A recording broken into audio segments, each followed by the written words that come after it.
Hello everyone, I hope safe and well.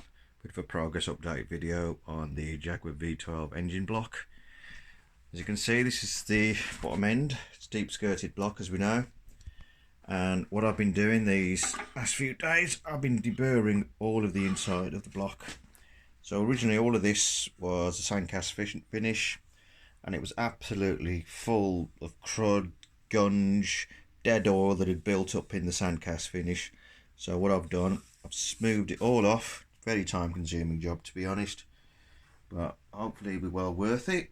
It's one of those jobs where it's oil return, getting it back into the oil pan.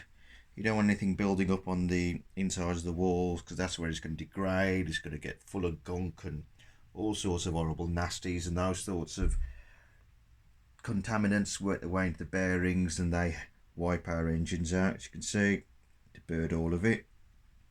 This area at the back are these two sections. There's one there, another one there. It's a little bit difficult to see, I know. Those are the returns, the return ports from the top of the engine block, from the cylinder heads, and they work the oil back to the oil pan. And what I've done there, I'm in the process of cleaning all the sandcast finish off, deburring it all, and I've also put some radiuses. It's difficult to see, but I have put some radiuses there and there, because all that was a really rough finish. So radiuses help the return of the oil back to pan. Also, that's all part of the oil pickup and the oil, it's difficult to, oil filter housing just there. Difficult to see.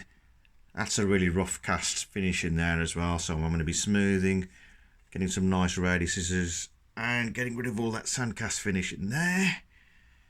That's that.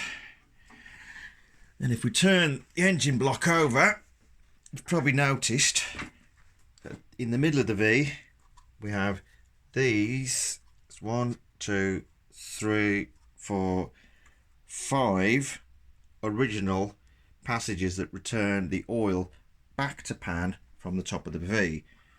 This is an extra hole that I've drilled because I'll just turn the engine around. It's a bit difficult when you're on your own.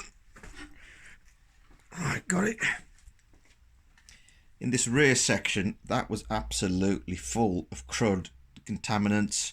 I don't know how many years have been there, and that would have just wiped out all the bearings in time. So what I've done, I've drilled a hole there at the back. I'm going to get it all nicely deburred, smooth it all off. So that's going to ease the flow of oil back to pan from this section. I don't know why there wasn't one originally, because you can see in the rest of the areas we've got the passages, but at the back for some reason one was never added. I've got no idea why. These are the oil return passages. There's the one there. This is the other one on the back of the engine block. That's all returned back from the cylinder heads.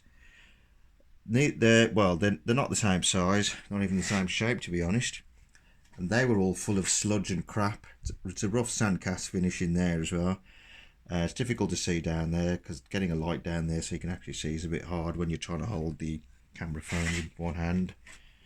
But I'm in the process now of deburring all of that area. It's really time consuming, but these sorts of jobs, as far as I'm concerned, they're well worth it, because they'll help with the longevity of our engine blocks. That's what the tops of the cylinders look like when you've got the liners out. So all of that is the water jacket area. There's the one bank, there's the other one. So after I've deburred the entire engine block, it's going to go away to be jet washed, and after that it's going to be sonically cleaned.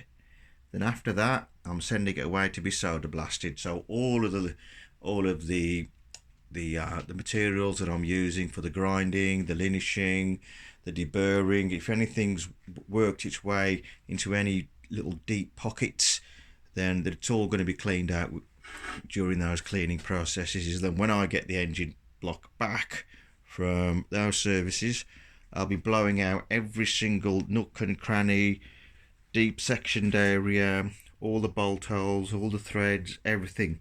I'll be blowing it all out with a airline to make sure that it's all super clean before I start assembly. Okay, that's all for now, everyone. Let's all keep safe and well.